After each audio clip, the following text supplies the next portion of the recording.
ассалому алайкум бинандаҳои гиромӣ. нашри муфассали барномаи иттилоъоти ахборҳо мустақиман аз телевизиони Тоҷикистон манзуратон мегардонем. Дар студия бо шумо Саид Мукаррам Шарифзода ва Мадина Назарова. таваҷҷӯҳ намоед ба сархати хабарҳо. иштироки президенти мамлакат пешвои миллат муҳтарам Эмомалӣ Раҳмон дар ҷаласаи навбатии шӯрои амнияти дастаҷамъии созмони аҳномаи амнияти дастаҷамъӣ баррасии масъалаҳои амнияти байналмилалӣ ва баландбардоштани самаранокии фаъолияти созмон. риояи қоидаҳои беҳдоштӣ омили асосии пешгирӣ аз панҷшавии бемориҳои сироятӣ. айни ҳол гардиши вирус дар байни аҳолии кишвар хотима наёфтааст. дар мамлакат маъракаи ниҳолшинонӣ идома дорад. яхобмонӣ ба зироати кишоварзӣ чӣ манфиат дорад? барои кишти тирамои ҳосили тирамоӣ фоидаи нағз дошт. инкишофи ҷисмонӣ яке аз сифатҳои асосии тандурустӣ, солимии рӯҳ ва ҳам ҷавонмардӣ ба ҳисоб меравад. имрӯз асосгузори сулҳу ваҳдати миллӣ пешвои миллат президенти ҷумҳурии Тоҷикистон муҳтарам Эмомалӣ Раҳмон дар ҷаласаи шӯрои амнияти дастаҷамъии созмони аҳдномаи амнияти дастаҷамъӣ ки тариқи видеоконференсия баргузор гардид иштирок ва суханронӣ намуданд. ҷаласаи навбатии шӯрои амнияти дастаҷамъии созмони аҳдномаи амнияти дастаҷамъӣ таҳти раёсати президенти Федератсияи Россия Владимир Путин баргузор гардид. 2 декабри соли 2020 асосгузори сулҳу ваҳдати миллӣ пешвои миллат президенти ҷумҳурии Тоҷикистон муҳтарам Эмомалӣ Раҳмон дар ҷаласаи шӯрои амнияти дастаҷамъии созмони аҳдномаи амнияти дастаҷамъӣ ки тариқи видеоконференсия баргузор гардид иштирок ва суханронӣ намуданд. дар кори ҷаласа ҳамчунин сарвазири ҷумҳурии Арманистон Никол Пашинян, президенти ҷумҳурии Беларус Александр Лукашенко, президенти ҷумҳурии Қазоқистон Қосим Жомарт Токаев, иҷрокунандаи вазифаи президент раиси Жогорку Кенечи ҷумҳурии Қирғизистон Талант Мамитов, президенти Федератсияи Россия Владимир Путин, дабири кули созмони аҳдномаи амнияти дастаҷамъӣ Станислав Зас ва раиси ассамблеяи байнипарлумонии созмони аҳдномаи амнияти дастаҷамъӣ, раиси Думаи давлатии Маҷлиси федеролии Федератсияи Россия Вячеслав Володин иштирок карданд.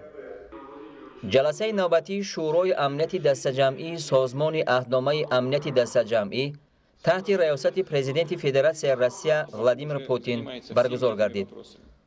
барои баррасӣ ба рӯзномаи ҷаласа масъалаҳои амнияти байналмилалӣ, минбаъд ҳам баландбардоштани самаранокии фаъолияти созмон, рафти иҷрои қарорҳои қаблан қабулшудаи шӯрои амнияти дастаҷамъӣ, ҳамчунин масъала оид ба самтҳои афзалиятноки фаъолияти созмони аҳдномаи амнияти дастаҷамъӣ дар давраи раёсати ҷумҳурии Тоҷикистон дар созмон ворид карда шуданд. дар ҷаласа инчунин роҳҳои рушд ва таҳкими ҳамкориҳои байнипарлумонии кишварҳои аъзои созмони аҳдномаи амнияти дастаҷамъӣ баррасӣ гардиданд. зимни сухани ифтитоҳии худ пешвои миллат президенти ҷумҳурии Тоҷикистон муҳтарам Эмомалӣ Раҳмон талошҳои Федератсияи Россияро барои таъмини устувории кори созмон дар шароити душвори имрӯза, вақте ки ҷаҳон бо афзоиши бесобиқаи чолишҳо ва таҳдидҳо рӯбарӯ шудааст, махсусан қайд карданд.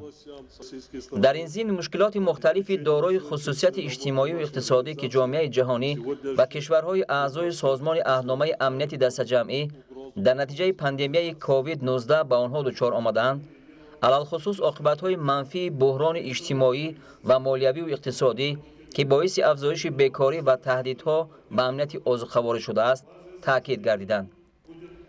инчунин тамоюли афзоиши таҳдидҳои глобалии терроризм, экстремизм, шаклҳои гуногуни радикализм ва ҷинояткории муташаккилонаи фаромиллӣ, аз ҷумла гардиши ғайриқонунии маводи мухаддир қайд карда шуд. вобаста ба ин сарвари давлати мо аҳамияти пурзур кардани нерӯи созмони аҳдномаи амнияти дастаҷамъиро барои муқовимати самаранок ба таҳдидҳо ва чолишҳои амниятӣ пешниҳод карданд. дар робита ба гузаштани вазифаҳои раёсат дар созмони аҳдномаи амнияти дастаҷамъӣ ба ҷумҳурии Тоҷикистон, пешвои миллат муҳтарам Эмомалӣ Раҳмон омодагии кишварамонро ҷиҳати идомаи сиёсати ба таҳкими ҳамкорӣ дар доираи созмон нигарондашуда ба хотири таъмини ҳаёти бехатар ва осоиштаи халқҳои кишварҳои аъзои созмони аҳдномаи амнияти дастаҷамъӣ таъкид намуданд. омодагии кишварамонро ҷиҳати идомаи сиёсати ба таҳкими ҳамкорӣ дар доираи созмон нигарондашударо ба хотири таъмини ҳаёти бехатар ва осоиштаи халқҳои кишварҳои аъзои созмони аҳдномаи амнияти дастаҷамъӣ таъкид намуданд. зимни суханронӣ дар ҷаласаи пленарии президенти ҷумҳурии Тоҷикистон бори дигар ба афзоиши хавфҳо ва таҳдидҳои амниятӣ ки ба вазъи кунунии байналмилалӣ ва минтақавӣ таъсири бениҳоят манфӣ мерасонанд таваҷҷӯҳ намуда, зарурати ба ҳам овардани талошҳои кишварҳои аъзоро ҳам дар доираи созмон ва ҳам дар ҳайатҳои васеътар таъкид намуданд. аз ҷумла бо дар назардошти истифодаи торафт фаъолонаи технологияҳои иттилоотии коммуникатсионӣ аз ҷониби сохторҳои гуногуни террористӣ ва экстремистӣ барои ҳадафҳои таблиғ ва ҷалбсозӣ, аҳамияти ҳамоҳангсозии минбаъдаи амалҳои хадамоти махсус дар соҳаи мубориза бо киберҷиноятҳо, инчунин иҷрои қарори шӯрои амнӣ дар бораи ташаккули рӯйхати ягонаи ташкилотҳо ки дар сиғаи созмони аҳдномаи амнияти дастаҷамъӣ террористӣ эътироф шудаанд таъкид гардид. дар ҷаласа масъалаҳои ҳолат дар марзҳои ҷанубии минтақаи масъулияти созмони аҳдномаи амнияти дастаҷамъӣ, вазъ дар Афғонистон ва таҳдиди маводи мухаддир муҳокима карда шуд. Пожалуйста, слово предоставляется президенту Республики Таджикистан Эмомали Шариповичу Рахмону. Прошу вас. Спасибо, Владимир Владимирович, уважаемые коллеги. Прежде всего, хотел бы выразить признательность президенту Российской Федерации, уважаемому Владимиру Владимировичу Путину, за организацию нашего заседания. Также хотел бы отметить усилия российской стороны по обеспечению устойчивости работы нашей организации в сегодняшних непростых условиях. В текущем году мир столкнулся с небывалым ростом вызовов и угроз. Пандемия COVID-19 привела к глобальной рецессии и сложностям социально-экономического характера. Она существенным образом повлияла на привычную жизнедеятельность, заставив все страны мира кардинально пересмотреть ранее намеченные планы и начинания. Наступивший вследствие пандемии социальный, финансовый, экономический кризис качественно повлиял на ожидаемый рост мировой экономики, привел к повышению уровня безработицы, поставив под угрозу продовольственную безопасность. Наряду с этим тенденция к возрастанию имеет глобальные угрозы терроризма, экстремизма, различных форм радикализма и транснациональной организованной преступности, включая незаконный оборот наркотиков. Различные террористические и экстремистские силы не отказались от своих разрушительных намерений и продолжают проявлять активность в различных регионах мира, в том числе в непосредственной близости от зоны ответственности ОДКБ. В этом контексте мы с тревогой следим за негативным развитием ситуации в Афганистане, включая его северо-восточный регион. Все эти обстоятельства требуют от нас адекватного реагирования, в том числе путем принятия необходимых мер по укреплению охраны южных рубежей ОДКБ. Уважаемые коллеги, в свете теперешней напряженной ситуации в мире и в регионе многократно возрастает актуальность наращивания потенциала ОДКБ по эффективному противодействию угрозам и вызовам безопасности. По итогам сегодняшнего заседания функции председателя переходят к Республике Таджикистан. Мы будем продолжать линию, направленную на укрепление взаимодействия по обеспечению безопасной и спокойной жизни наших народов.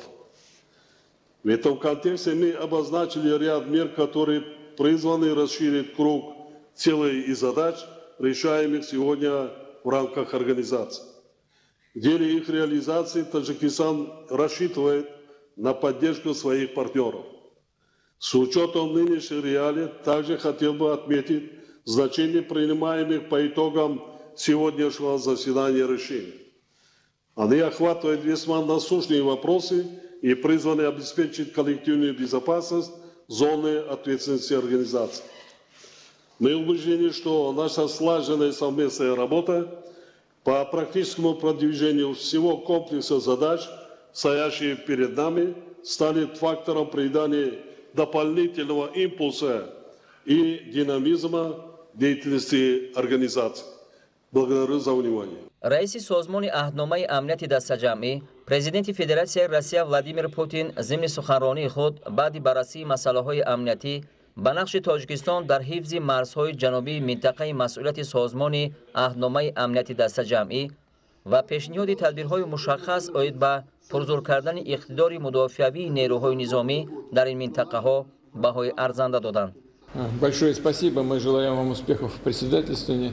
И хочу отметить особую роль Таджикистана в сдерживании угроз, которые исходят из сопредельных стран. Имею в виду, конечно, проникновение наркотиков, террористов. Здесь Таджикистан выполняет огромную позитивную работу. Будем вместе с вами это делать и дальше, помогая, в том числе с использованием наших возможностей той военной структуры, которая находится, российской, которая находится на территории Таджикистана. зимни сухани хотимавӣ пешвои миллат назари Тоҷикистонро оид ба самтҳои афзалиятноки раёсати созмон дар соли 2021 шаҳр доданд. иброз гардид, ки Тоҷикистон дар оянда низ ба тавсияи пайгиронаи ҳамкориҳо дар самти сиёсӣ, идомаи корҳо барои таҳкими ҳамкорӣ дар соҳаи низомӣ ва ҳарбӣ техникӣ, инчунин густариши ҳамкории созмони аҳдномаи амнияти дастаҷамъӣ бо созмонҳои байналмилалӣ ва минтақавӣ мусоидат хоҳад кард. бо дар назардошти вазъи имрӯзаи вобаста ба ҳамагирии коронавируси нав зарурати идомаи корҳо дар самти таъмини амнияти тиббию биологии кишварҳои аъзои созмон ва дар чаҳорчӯбаи созмони аҳдномаи амнияти дастаҷамъӣ таъсис додани механизми ҳамкорӣ дар ин арса аз ҷониби Тоҷикистон пешниҳод гардид. зимни баромади худ дигар сарони давлатҳои аъзои созмон дар робита ба гузаштани раёсат ба ҷониби Тоҷикистон дар созмони аҳдномаи амнияти дастаҷамъӣ дар соли 2021 ба президенти мамлакат муҳтарам Эмомалӣ Раҳмон барору комёбӣ орзу карда бо итминон иброз доштанд, ки Тоҷикистон дар давраи раёсат баҳри татбиқи санадҳои қаблан имзошуда ва барои рушду таҳкими ҳамкориҳои кишварҳои аъзои созмон тадбирҳои мушаххасро роҳандозӣ мекунад. Хочу поздравить Таджикистан в связи с принятием председательства в ОДКБ. Хочу заверить, что Армения настроена на активную совместную работу к претворению в жизнь приоритетов таджикского председательства. Поздравляю президента Таджикистана, уважаемого Эмомали Шариповича Рахмона, с предстоящим председательством в ОДКБ и желаю таджикским коллегам плодотворной работы. дар охир президенти ҷумҳурии Тоҷикистон сарони давлатҳои аъзои созмонро ба душанбе барои иштирок дар иҷлосияи шӯрои амнияти дастаҷамъии созмони аҳдномаи амнияти дастаҷамъӣ, ки соли оянда дар кишвари мо баргузор мешавад, даъват карданд. аз рӯи натиҷаҳои кори ҷаласа изҳорот ва эъломияи созмони аҳдномаи амнияти дастаҷамъӣ қабул карда шуда як қатор қарорҳои муҳими шӯрои амнияти дастаҷамъӣ ки таҳкими минбаъдаи ҳамкориҳои байни кишварҳои аъзоро дар назар доранд ба имзо расиданд. вакилони маҷлиси намояндагони маҷлиси олии ҷумҳурии Тоҷикистон дар ҷаласаи навбатии иҷлосияи дуюми маҷлиси намояндагони маҷлиси олии ҷумҳурии Тоҷикистон даъвати шашум, ки имрӯз таҳти раёсати раиси маҷлиси намояндагони маҷлиси олии ҷумҳурии Тоҷикистон Маҳмад Тоҳир Зокирзода баргузор гардид, лоиҳаи қонуни ҷумҳурии Тоҷикистон дар бораи ворид намудани тағйир ба кодекси андозии ҷумҳурии Тоҷикистон, лоиҳаи қонуни ҷумҳурии Тоҷикистон оид ба ворид намудани тағйиру иловаҳо ба қонуни ҷумҳурии Тоҷикистон дар бораи ба қайдгирии давлатии асноди ҳолати шаҳрвандӣ, лоиҳаи қонуни ҷумҳурии Тоҷикистон оид ба ворид намудани иловаҳо ба қонуни ҷумҳурии Тоҷикистон дар бораи маводи доруворӣ ва фаъолияти фарматсевтӣ ва лоиҳаи қонуни ҷумҳурии Тоҷикистон оид ба ворид намудани тағйиру иловаҳо ба қонуни ҷумҳурии Тоҷикистон дар бораи ҳимояи ҳуқуқи истеъмолкунандагонро мавриди баррасӣ қарор доданд. оид ба лоиҳаи қонуни ҷумҳурии Тоҷикистон дар бораи ворид намудани тағйирот ба кодекси андозии ҷумҳурии Тоҷикистон гуфта шуд, ки лоиҳаи қонуни мазкур бо мақсади тамдид намудани муҳлати амали андоз аз истифодабарандагони роҳҳои автомобилгард таҳия гардидааст. ҳамасола ҷиҳати омода намудани соҳаҳои иқтисодиву иҷтимоии мамлакат ба давраи тирамоҳу зимистон аз ҷониби ҳукумати мамлакат қарори махсус ба тавсиб расида барои амалӣ намудани он дар шаҳру ноҳияҳо нақшаи чорабиниҳо роҳандозӣ карда мешавад. برای تحلیل و بررسی کارهای انجام یافته در تالار مقامات اجرایی حاکمیت دولتی ولایت ختلان با اشتراک معاون سروزیر مملکت عثمان علی عثمانزاده و دیگر اعضای ستاد جمهوریوی اوید به زمستانگذرانی جلسه کاری برگزار گردید. تفصیلات بیشتر در گزارش خدایدادی رجب. در تالار مقامات اجرایی حاکمیت دولتی ولایت ختلان تحت ریاست معاون سروزیر جمهوری تاجیکستان عثمان علی عثمانزاده اوید به اجرای قرار حکومت جمهوری تاجیکستان درباره سری وقت آماده نمودن ساحه‌های اقتصادیات و اجتماعیات جمهوری برای فعالیت منتظم و ثمره‌بخش در دوره تیرماه و زمستان سالهای 2020-2021 ستاد جمهوریوی برگزار گردید که در آن آمادگی شهر و ناحیه‌های ولایت ختلان مورد تحلیل و بررسی قرار داده شد. در جلسه مذکور رهبریت وزارت و اداره‌ها، مسئولان ساحه‌های خواجگی خلق، رهبریت ولایت و شهر و ناحیه‌های آن اشتراک نمودند. معاون سروزیر مملکت اوید به رفت اجرای بندهای قرار نامبرده در شهر و ناحیه‌های ولایت ختلان کمبودی و مشکلات جای داشته وابسته به مبلغ‌گذاری برای خریداری مواد سوخت، ذخیره مواد غذایی و ضد لغزش، اینچنین دایر به پیشگیری تاثیر بیماری سیرایتی کرونا ویروس نوی کووید 19 به ساحه‌های اقتصادی و اجتماعی در دوره تیرماه و زمستان ابراز نظر کرد. همچنین سطح آمادگی مؤسسه‌های ساحه‌های معارف و تندرستی، فرهنگ، نقلیات، خواجگی منزلی و کمونالی، ریاست‌های مطلوبات، شبکه‌های برقی و غیره مورد تحلیل آموزش قرار گرفت. اطلاع داده شد که در ساحه‌های معارف شهر و ناحیه‌های ولایت بیش از 12000 تن انگشت، قریب 25000 متر کوبی هیزم و 58.5 تن سوزشواری دیزلی به نقشه گرفته اجرایش ذخیره انگشت 115%، هیزم 103 و سوزشواری دیزلی 63% تامین گردیده 168 عدد بخانه، 776 عدد گنراتور برقدهی، 5912 عدد گرمکنک‌های برقی، بیش از 16000 عدد پیچ‌های علاوه آماده بوده 579 مؤسسه‌های تعلیمی با خط برق آزاد پیوست میباشد. در ساحه تندرستی باشد 616 تن انگشت، 2000 متر کوبی هیزم و 22 تن سوزشواری دیزلی به نقشه گرفته شده بود که اجرایش آن به حالت 30 نوامبر سال جاری در این سمت با بقیه زمستان سال گذشته 123% موادهای ضروری ذخیره گردیده است. سال جاری کارمندان ساحه راهنگاهداری و نقلیات شهر و ناحیه‌های ولایت ختلان فعالیت کارگزاری خود را طبق نقشه چرابینی‌ها عملی کرده تا 1 دکبر سال جاری اجرای نقشه ذخیره قم و نمک را 100% تامین کردند. در این برابر ذکر گردید که نه در همه شهر و ناحیه‌ها مواد سوخت از جمله انگشت، هیزم و سوزشواری دیزلی در حجم لازمه ذخیره کرده شده است. بر ضمن این حجم زیادی انگشت سنگ‌های ذخیره گردیده به صفت بوده غیر قابل استفاده میباشد. وابسته با نیروی برق تامین نمودن اهالی و ساحه‌های خواجگی خلق ولایت ابراز گردید که مشکلات اساسی در پورا جمع‌آوری نشدن حق استفاده برای نیروی برق و صرفه‌کارانه استفاده نشدن آن میباشد. تاکید گردید که در این سمت قریب در همه شهر و ناحیه‌های ولایت ختلان کمبودی جای دارد. موافق معلومات‌ها به حالت 1 دکبر سال جاری از سبب افزایش یافتن اهالی، انشاءات‌های اجتماعی و کارخانه‌های صنعتی، سیستم برق تامین کنی ولایت به ترانسفورماتورها، قسم‌های احتیاطی، روغن ترانسفورماتور و سیمچوب‌ها نیاز دارد. از تحلیل اشتراکیان جلسه برمی‌آید که استفاده برندگان از این نیروی برق عمل‌های غیرقانونی می‌کنند که آن مایه نگرانی است. وزیر انرژتیک و ذخیره‌های آب جمهوری قید نمود که پرداخت سریوقتی حق استفاده برای نیروی برق عامل اساسی تامین اهالی با برق در دوره زمستان میباشد. رهبریت وزارت رشد اقتصاد و سودا نتیجه مانیتورینگ اجرای قرار حکومت جمهوری تاجیکستان درباره سریوقت آماده نمودن ساحه‌های اقتصادیات و اجتماعیات جمهوری برای فعالیت منتظم و ثمره‌بخش در دوره تیرماه و زمستان سالهای 2020-2021 را در ولایت ختلان بیان داشته تاکید نمود که برخی از شهر و ناحیه‌ها در این سمت فعالیت ضروری نشان ندادند. در برآمد خود معاون رئیس ولایت ختلان بیان داشت که حالا در سرخانه‌های شهر و ناحیه‌ها 2198 تن محصولات عضوقواری برای در دوره زمستان تامین نمودن فراوانی بازارهای استعمالی ذخیره کرده شده است. دایر به آمادگی خواجگیداران باشد اطلاع داده شد که ذخیره خوراک چاروا از نقشه زیاد اجرا کرده شده است که آن امکان می‌دهد چارواداران فصل سرما را به ممانعت پس سر نمایند.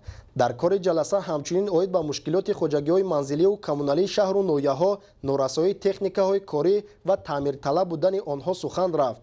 аз ҷониби муовини сарвазири ҷумҳурии тоҷикистон усмоналӣ усмонзода ба сохторҳои марбута дастур дода шуд ки барои бо нейрӯи барқ таъмин намудани муассисаҳои соҳаи иҷтимоӣ аз ҷумла маорифу тандурустӣ ва корхонаҳои истеҳсолӣ ки фаъолияти шабонарӯзӣ доранд чораҳои муассир андешида шавад. дар охир ба роҳбарияти шаҳру ноҳияҳои вилоят вазорату идораҳо ва масъулини соҳаҳои дахлдор дастур дода шуд ки дар наздиктарин фурсат камбудию норасоиҳои ҷойдоштаро бартараф намуда ба ҳукумати ҷумҳурӣ ҳисобот пешниҳод намоянд. худойдоди раҷаб, искандари саид, зубайдуллои қодир барои барномаи ахбор аз вилояти хатлон. идомаи ахбор. дар робита ба хуруҷи мавҷи дуюми бемории коронавирус дар як қатор кишварҳои ҷаҳон аз нав маҳдудият ҷорӣ карда шуд. дар ҷумҳурии тоҷикистон барои пешгирии паҳншавии бемории COVID-19 баргузории ҳама гуна чорабиниҳо аз ҷумла ташкили арчаи соли навӣ, ҷамъомаду вохӯриҳо ба муносибати соли нави мелодии 2021 манъ гардида, табибон тавсия медиҳанд ки сокинон гигиенаи шахсию ҷамъиятиро риоя намоянд. истифодаи ниқобҳои муҳофизатӣ ва нигоҳ доштани фосилаи иҷтимоӣ низ ҳатмӣ мебошад. мутахассисони соҳаи тиб мегӯянд риоя накардани қоидаҳои гигиенаи шахсӣ ва ҷамъиятӣ инчунин бениқобҳои муҳофизатии тиббӣ гаштугузор намудани одамон дар аксар кишварҳои минтақа ва ҷаҳон мавҷи дуюми ин бемории сироятӣ хуруҷ кардааст. вобаста ба ҳолати мазкур ситоди ҷумҳуриявӣ оид ба пурзур намудани тадбирҳои зидди эпидемиявӣ ва пешгирӣ аз паҳншавии сироятии коронавирус COVID-19 дар ҷумҳурии тоҷикистон ҳама гуна чорабиниҳои оммавӣ ба муносибати соли нави мелодии 2021 аз ҷумла ташкили арчаи соли навӣ, чорабиниҳои фарҳангӣ оммавӣ, нишастҳои ҷашнӣ, шабнишиниҳо ва дигар чорабиниҳои оммавиро дар қаламрави мамлакат манъ кард. дар асоси қарори ситоди мазкур ҳамчунин сайру гашти мардум дар боғҳои фарҳангиву фароғатӣ, гулгашту хиёбонҳо ва дигар ҷойҳои ҷамъиятӣ танҳо бо назардошти риояи ҳатмии қоидаҳои гигиенаи шахсиву ҷамъиятӣ, истифодаи ҳатмии ниқобҳои муҳофизатӣ ва риояи қатъии фосилаи иҷтимоӣ дар масофаи байни ҳамдигарӣ аз 1.5 то 2 метр иҷозат дода мешавад. айни ҳол гардиши вирус дар байни аҳолии кишвар хотима наёфтааст ва ҳар лаҳза метавонад вазъият дигаргун шавад. аз ин хотир гузарондани ҳар як чорабиниҳои оммавию фарҳангӣ дар таҷрили соли нави мелодӣ бо назардошти пешгирии ҳолатҳои эҳтимолӣ манъ карда шудааст. саломатии ҳар як нафар дар дасти худаш аст ва бояд мову шумо ба ҳар як суханоне ки аз ҷониби мутахассисони соҳа бармеояд ва он ба амнияту санитарию эпидемиологии аҳолӣ равона карда шудааст гӯш андозем ва қоидаҳои беҳдоштӣ ва зидди эпидемикиро чӣ дар хона, чӣ дар ҷои кор ва чӣ дар ҷамъият иҷро намоем. риояи қатъии қоидаҳои гигиенаи шахсӣ ва ҷамъиятӣ, истифодаи ҳатмии ниқобҳои муҳофизатии тиббӣ ва риояи фосилаи байни ҳамдигарӣ дар шароити паҳншавии бемории сироятии коронавирус ва пешгирии саривақтӣ аз хуруҷи мавҷи дуюми ин беморӣ дар мамлакат мусоидат менамояд. ҳадафи ситоди ҷумҳуриявӣ оид ба пурзур намудани тадбирҳои зидди эпидемиявӣ ва пешгирӣ аз паҳншавии сироятии коронавирус COVID-19 танҳо солимии аҳоливу пешгирӣ аз ин беморӣ мебошад. сокинони мамлакатро зарур аст ки ба масъалаи истифодаи ниқоб, маҳлулҳои антисептикӣ аҳамияти ҷиддӣ зоҳир намуда, фосилаи иҷтимоиро дар ҷойҳои ҷамъиятӣ ҳатман риоя намоянд. абдулҳамиди назир, баҳодури ҳасанзод, барномаи иттилоотии ахбор. дар ноҳияи восеъ бо дастгирии ҳукумати ҷумҳурии тоҷикистон таъмири асосии бинои беморхонаи марказии ноҳия идома дорад. طبق لایحه انشاءات مذکور تا روز تجلیل از جشن 30 سالگی استقلال دولتی جمهوری تاجیکستان باید مورد بهره برداری قرار داده شود. ادامه موضوع در گزارش سید جعفری محمدعلی و خورشیدی نادرخان. дар ноҳияи восеъ бахшида ба истиқболи ҷашни 30 солагии истиқлоли давлатии ҷумҳурии тоҷикистон тадбирҳои созандагию бунёдкорӣ бо маром идома дорад. дар доираи вусъати чунин корҳои созандагӣ дар қатори дигар иншооти соҳаи иҷтимоӣ бо дастгирии ҳукумати ҷумҳурии тоҷикистон ва амалӣ гаштани лоиҳа барои таъмини рушди соҳа, беҳтар намудани шароити хизматрасонии тиббӣ ва ҳифзи солимии ҷомеа, бинои беморхонаи марказии ноҳия низ пурра аз навсозӣ ва бо шароити муосири тиббӣ ҷозонида мешавад. беморхонаи марказии ноҳияи восеъ аз на шуъбаи бистари намоӣ 7 шуъбаи ёррасон ва 194 кад иборат мебошад. бинои асосии беморхонаи марказии ноҳияи восеъ солҳои охир ба таъмири капиталӣ ниёз дошт. айни ҳол бошад бо дастгирии ҳукумати ҷумҳурии тоҷикистон ва вазорати тандурустӣ таъмири капиталӣ идома дорад. таъмири беморхонаи марказии ноҳия аз моҳи апрели соли равон оғоз гардида дар ин давра дар қатори бинои асосии иншооти расон нуқтаи таъминоти барқ бо насби 2 адад генератори барқӣ ва 4 адад трансформатори тавонояш баланд, як чой амудӣ бо манораи об таъминкунӣ сохта шуда барқу гармидиҳӣ бино бошад, бо панелҳои офтобӣ низ ба роҳ монда мешавад. Айни замон дар иншоот корҳои рангуборкунӣ ҷараён дошта дар 3 ошона аллакай тамоми ҳуҷраҳо аз таъмири асосӣ бароварда шудааст. дар шуъбаи ҷарроҳӣ ва таваллудии беморхона дар идома аз чунин корҳои созандагӣ қисман таҷҳизотҳо дастрас ва насб карда шуданд. то ҷашни фархундаи 30-юми солгарди истиқлолияти давлатии ҷумҳурии Тоҷикистон бояд тибқи лоиҳа бинои беморхона пурра мавриди истифода қарор дода шавад.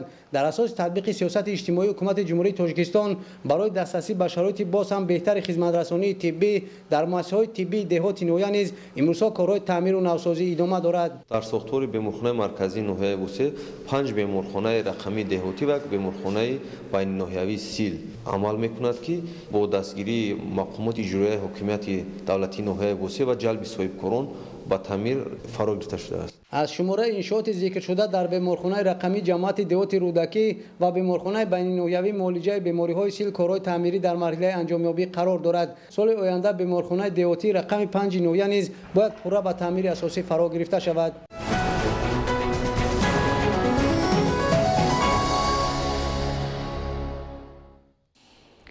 дар деҳоти чимтепаи ноҳияи рӯдакӣ ба таъсиси гармхонаҳои муосир дар мавсими ҷорӣ хоҷагидорон 137 тонна бодринг ва 131 тонна помидор истеҳсол карданд. имрӯзҳо ҷамъоварии ҳосилӣ дар гармхонаҳо буда ҷараён дошта бо мақсади гирифтани 2-3 ҳосил аз як қитъа хоҷагидорон заминро мақсаднок истифода мебаранд. гузориши хабарнигорони мо. дар хоҷагиҳои деҳқонии деҳоти чимтепаи ноҳияи рӯдакӣ 565 гектар замин мавҷуд буда масоҳати гармхонаҳо 8 гектарро ташкил медиҳад. то имрӯз дар деҳоти чимтепа зиёда аз 4364 тонна маҳсулоти кишоварзӣ истеҳсол карда шудааст ки аз ин 131 тоннаашро помидор ташкил медиҳад. айни замон дар гармхонаҳо ҳосил фаровон буда ҳамарӯза ҳосили расида дар бозору марказҳои савдои ноҳия ва шаҳри Душанбе ба фурӯш бароварда мешавад. истифодаи имконоти фароҳам овардашуда, риояи қоидаҳои илман асосноки парвариш ва заҳмати пайваста ба нашъунамои хуби маҳсулоти дар гармхонаҳо буда замина гузошта ҳосили фаровон ба бор овардаанд. асосан хоҷагидорон дар гармхонаҳои таъсисдодашуда кишт ва парвариши маҳсулоти ниёзи аввали сокинонро бо ба инобат гирифтани мавсими талаботи сокинон бештар менамоянд. дар аксари гармхонаҳои ҳудуди деҳоти чимтепа ҳосили якум ҷамъоварӣ карда шуда дар заминҳои холишуда парвариши помидор ба роҳ монда шудааст. аллакай помидорҳои парваришшуда дар марҳилаи ба бор овардани ҳосил қарор дошта хоҷагидорон талош доранд ки ҳосили дилхоҳ ба даст оранд. дар деҳоти чимтепа 218 хоҷагии деҳқонӣ ба парвариши маҳсулоти кишоварзӣ машғул буда соли равон дар масоҳати 200 гектар замин сабзавот киш карда шуд. ҳукумати ҷумҳурии Тоҷикистон таъмини амнияти озуқавориро яке аз ҳадафҳои стратегӣ қарор дода барои рушди соҳаи кишоварзӣ ба хоҷагидорон имконоти созгорро фароҳам оварда ба сокинон замин дода шудааст. натиҷаи дастгириҳои пайвастаи аҳли заҳмат аст ки имрӯзҳо сокинон ба кишт ва парвариши маҳсулоти гуногуни кишоварзӣ мароғ зоҳир карда бо роҳи мақсаднок истифода бурдани замин ва гирифтани 2-3 ҳосил аз як қитъа дастовардҳои соҳаро афзоиш медиҳанд. муваффақияти аслии аҳли заҳмати деҳоти чимтепаи ноҳияи рӯдакӣ истифодаи роҳу усулҳои муосири парвариш, риояи тавсияи олимони соҳаи кишоварзӣ ва заҳмати шабонарӯзӣ ба ҳисоб меравад. ҳамасола бо фаро расидани мавсими сармо талабот ба маҳсулоти босифат ба аз ҷиҳати экологӣ тоза меафзояд. бо ин мақсад таъсиси гармхонаҳо ва рушд бахшидани соҳа зарур буда бо ин роҳ метавон талаботи сокинонро қонеъ ва дастовардҳоро дучанд сохт. таъмини бозори истеъмолии сокинон ва меҳмонони пойтахти мамлакат шаҳри Душанбе аз хоҷагидорони шаҳру ноҳияҳои атроф масъулияти баланд ва заҳматҳои пайвастаро тақозо мекунад. самараи то ин дам ба дастомада хоҷагидорони деҳоти чимтепаро ҳавасманд намуда онҳо ба бунёди гармхонаҳои наву замонавӣ ва зиёд намудани майдони кишт таваҷҷӯҳи хоса зоҳир менамоянд. имрӯзҳо бунёди чанд гармхонаи дигар ҷараён дошта аҳли заҳмат иқдом гирифтанд ки бо роҳи зиёд намудани майдони кишт ва ба даст овардани ҳосили баланд дар таъмини бозори истеъмолӣ бо маҳсулоти тару тоза ва рушд бахшидани соҳа саҳми худро гузоранд. мутахассисони раёсати беҳдошти замин ва обёрӣ дар вилояти Хатлон ба хотири яхобмонӣ хоҷагидоронро бо оби полезӣ таъмин мекунанд. ба андешаи олимони соҳаи кишоварзӣ амалӣ намудани яхобмонӣ ба рушди минбаъдаи соҳаи пахтакорӣ ва боғпарварӣ мусоидат менамояд. гузориши хабарнигорони мо аз вилояти Хатлон. 1 گکتار زمین داریم، گندم کردگیم، باغ داریم اینجا. اینای دیم باره آب موندستیم. حالا یک ماه باز ریاست بهداشت زمین و آبیاری در ولایت ختلان دهقانان را با آب تامین کرده برای انجام دادن تدبیرهای ایریگاسیونی فضای مناسب فراهم ساختند. یک خوابمانی دادن آب ذخیروی و شورشویی زمین‌ها یکی از طلبات بخش کشاورزی بوده از بسیار جهات به حاصلناکی زراعت و افزایش اقتدار 3 ساله مساعدت می‌کند. آبمانی ذخیروی ذخیره نمودن نمی در قبط خاک می باشد. خواجگی را به آب پالزی تامین نموده ایستادیم که آبمانی ذخیروی را گذرانند. یک خوابمانی و دادن آب ذخیروی در دوره تیر ماه و زمستان انجام داده شده به اندیشه عالمان در قبط حاصلخیز خاک نمی را انجام می‌کند و در همین زمینه هر گونه حشرات زیان‌آور نیز نیست می‌شود. در زمین‌های یک خوابمانی شده که در آینده پخته کشت کرده شود بیشک 6 تا 10 سانتی حاصلناکی را نفوذ می‌بخشد. مخصوصا در چنین قیده‌ها نمی به قدر کافی ذخیره گردیده در بهار پنبه‌دانه کشت شده به دادن آب اضافه سبزش می‌یابد. در ناحیه وخش در برابر یک خوابمانی همچنین زعفر و زعکش‌ها را تازه کرده امکانات آبیاری کنی را برای موسم سال آینده بهتر می‌نمایند. امکانیت‌ها داریم برای یک خوابمانی برای شستن زمین‌ها. ما در کانال‌ها آب داریم. تمام خواجگی‌هایی که دهقانی‌ها به ما مراجعت کنند طلبات آب ما علاقه چون که شما خودتون آگاه هستید ما در کانال هم آب داریم. کسی که ما را طلبات آب کنند ما با وی آب تامین کرده می‌توانیم. خب چورابینی و تیراموی زمستان. چورابی تیراموی زمستان هم علاقه شروع شده است، رفته شده است. تکنیک‌ها چون که شما خودتون آگاه هستید علاقه در شبکه‌های آبرسانی در زابور زکش کار کرده شده است. ایستگاه آبکشی هم باشد علاقه ما 80% ایستگاه آبکشی را علاقه از تعمیر برآوردگی هستیم. در ناحیه‌های جلال‌الدین بلخی، دوستی، جیهون و عبدالرحمن جامی نیز دوباره آب پالزی را جاری کردند تا کشاورزان زمین‌های غله‌دانه را آب داده قیده‌های نمکشان بلند را شورشویی کنند. علاقه دهقانان منفعت چنین تدبیرهای ساحوی را درک کرده کوشش می‌کنند که میدان‌های کشت شده و باغ و تاکزار را یخابمانی کنند. زیاده از 400 گکتار زمین‌ها برای آبشویی کنی، زیاده از 600 گکتار زمین‌ها برای آبمانی ذخیروی و زیاده از 2000 گکتار زمین‌ها برای یک آبمانی به نقشه گرفته شده است. در مرحله اول که زیاده 50% این نقشه علاقه به اجرا رسانده شده است. در آینده نیز بعد ماه ینور نیز مرحله دوم نقشه آبشویی کنی آبمانی ذخیروی و یک آبمانی به نقشه گرفته شده است که در آنها نیز تقریبا همین قدر زمین ها به نقشه گرفته شده است. 6 گکتار زمین داریم. ذخیره تیرامویی آبی خواب مونده است. بعد بهار ذخیره نمی می شود. برای کشتی تیرامویی حاصل تیرامویی فایده نقص شده. متخصصان ریاست بهداشت زمین و آبیاری در ولایت ختلان اصرار داشتند که آب دوره زمستان به پرداخت حق استفاده آبرسانی تنها به خاطر دستگیری دهقانان تامین کرده می شود تا برای موسم آینده استحصال محصولات زمینه خوب فراهم آورده شود. عبدالرزاق عزیز و عبدالله قادر، ولایت ختلان، اخبار. با مقصد باز هم سبز و خرم گردانیدن شهر دوشنبه از هر عائله ساکنی پایتخت دعوت به عمل آورده شده است که در موسم نهالچینانی در نزد منزل زیست خود یک درخت همیشه سبز چینانیده آن را پرورش نماید. امروز ساکنان کسب و کار گوناگون پایتخت با نشان جانبداری از این اقدام نجیب رهبریت مقامات اجرایی حاکمیت دولتی شهر دوشنبه معرکه نهالچینانی را وسعت می‌بخشد. پیشنهاد جالبی رئیس شهر دوشنبه محترم رستمی امامعلی بابت از جانب هر یک عائله ساکن پایتخت لااقل شنیدن و پرورش نمودن یک درخت همیشه سبز که منطقاً ادامه تشبس‌های پیشوای معظم ملت محترم امامعلی رحمان در راه حل مشکلات اکولوژی دانسته می شود از جانب ساکنان شهر دوشنبه هم‌آوازی عمیق پیدا نمود. با نشان جانبداری از این اقدام امروز معرکه نهالچینانی در پایتخت با شرکت ساکنان و کارمندان ساحه‌های مختلف با وسعت جریان دارد. در این ضمن وکیل مجلس وکیلان خلق شهر دوشنبه و رهبریت جمعیت دارای مسئولیت محدود سرمنزل محمود جان مرادوف هم با نشان جانبداری و همراهی به پیشنهاد رئیس شهر دوشنبه محترم رستمی امامعلی بابت به شهر سبز تبدیل دادن شهر دوشنبه نزدیک 600 نهال همیشه سبز شنونید که اقدامی قابل دستگیری و شایسته پیروی محسوب می شود. از شماره عمومی نهال‌های شنونیده شده از جانب وکیل مجلس وکیلان خلق شهر دوشنبه 100 عدد به مؤسسه دولتی مکتب اینترنت رقم 1 برای کودکان یتیم و بی‌پرستاری شهر دوشنبه رسانید که با رعایت قاعده қоидаҳои зарурии агротехникӣ шинонида шуданд.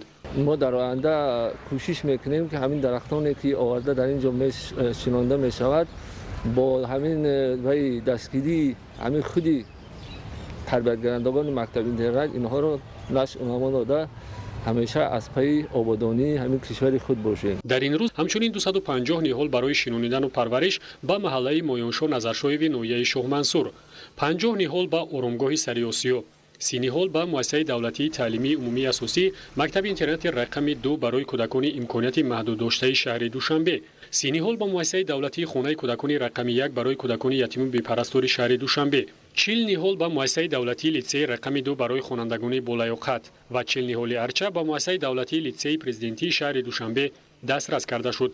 شنونیدن نهال‌های دسترس گردیده با رعایت قاعده‌های ضروری اگرتکنیکی جریان گرفتند، زیرا رعایت شدن قاعده‌های درست نهال شنونی اساس نشر و نمای منبعه نهال‌ها دانسته می‌شود. من همچون یک ساکن پایتخت امروز اقدام پیشگرفته محترم رئیس شهر دوشنبه را که شهر سبز است با هماهنگی مردم شریف تاجیکستان البته بسیار خوب قبول کردیم. امروز در مؤسسه 40 عدد ارچه های آرایشی، درختان آرایشی همیشه سبز شنونده شد که در اینجا هم خوانندگان حسی وطن دوستی، حسی مهنت دوستیشون بیدار میکن، هم ارچه شنونده شدن و یک گوشه پایتخت البته سرسبز زیبا می شود. تلاش‌های روبرات مقامات اجرایی حکومت دولتی شهر دوشنبه هم در سمت تامین محیط تازه اکولوژی پایتخت با راه اندیشیدن چاره‌های مؤثر، چشمرس و نتیجه بخشند. مراجعت به واسطه رئیس شهر دوشنبه محترم رستم امامعلی به ساکنان پایتخت اویدی به شهر سبز تبدیل دادن شهر دوشنبه جزء از این تلاش‌های ثمره بخش به شمار می‌رود که با تطبیق با صفت نقشه و عمل‌های درون به میان گذاشته شده هم سیمای شهر زیبا و نظرربا می‌گردد و هم برای ساکنان و مهمانان شرایط ارزنده استراحت و فراغت فراهم می‌گردد. ҳамарӯза аз ҷониби шаҳрдорӣ иқдомҳои наҷибу созанда ҷиҳати рушди бунёдкории душанбе пешбинӣ мегардад. Федератсияи ҷудои Тоҷикистон якҷо бо варзишгарону мураббиён тасмим гирифтанд ки ҷиҳати ободонии пойтахт ҳиссагузор бошанд. барои шаҳри сабз гардонидани пойтахти азизамон мо низ варзишгарони ҷудочиёни кишвар ва федератсияи ҷудои кишвар тасмим гирифтем ки як гӯшаи шаҳрро низ мо обод кунем.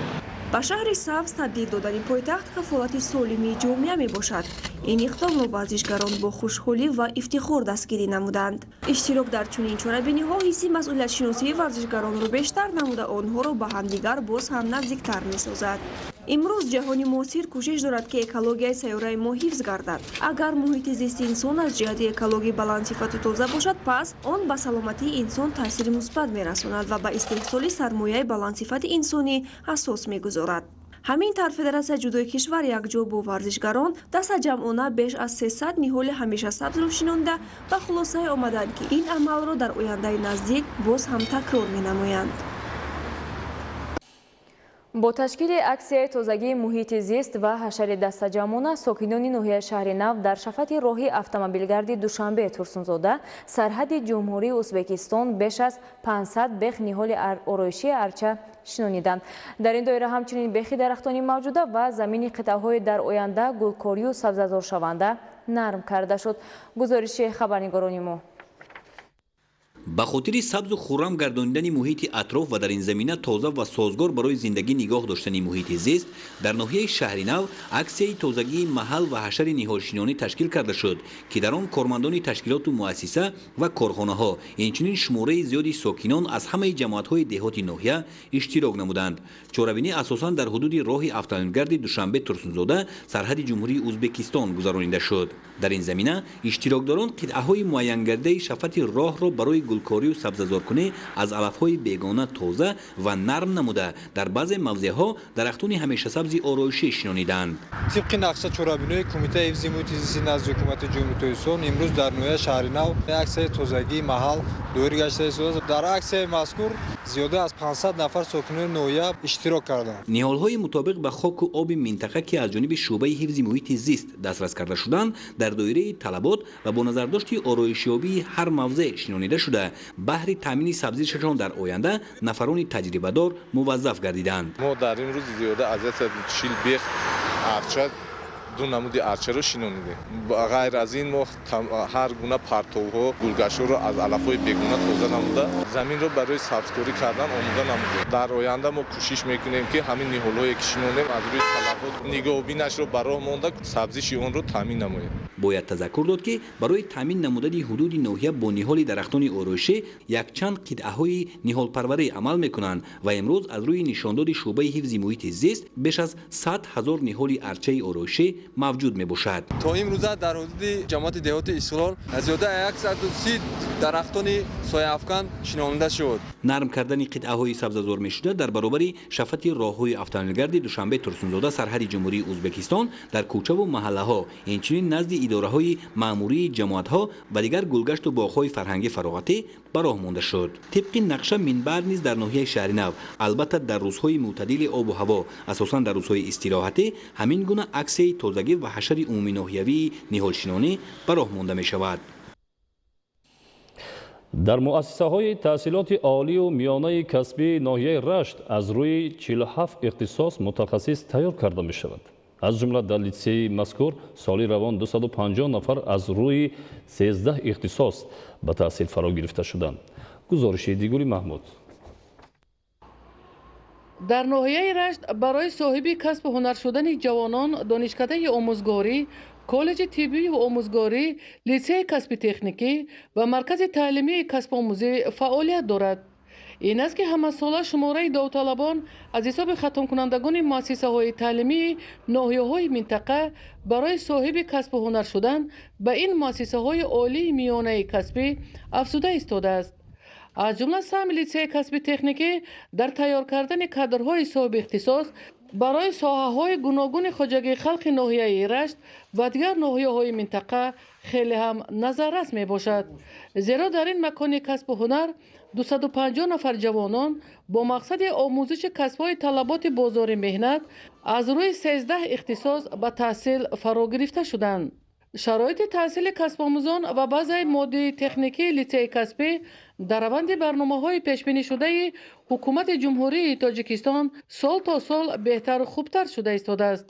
зеро бо кӯчонидани бинои таълимӣ ва дигар зербиноҳои иловагӣ аз макони пештара ба деҳаи Қалъанак зарурати сохтмони иншооти нави замонавӣ пеш омад. ин аст ки аз ҳисоби маблағҳои ҳукумати ҷумҳурии Тоҷикистон ва дигар сарчашмаҳои маблағгузорӣ марҳила ба марҳила бинои нави таълимӣ, хобгоҳ ва дигар зербиноҳои иловагӣ бунёд шуда истодааст, то шароити таҳсилу касбомӯзии донишҷӯён ба талабот ҷавобгӯ бошад.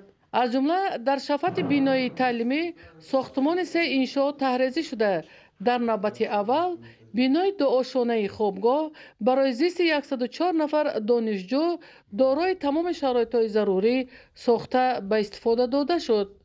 корҳои сохтмонӣ дар бинои таълимӣ дуошона ва бинои дуюми хобгоҳ идома дошта, аз рӯи нақшаи пешбинишудаи фармоишгар иншоот дар муҳлати муайяншуда ба истифода дода мешавад, то шароити таҳсилу зисти донишҷӯён боз ҳам беҳтар гардад. идигули Маҳмуд, Додарҷони Мирзозода, барои барномаи ахбор аз ноҳияи Рашт.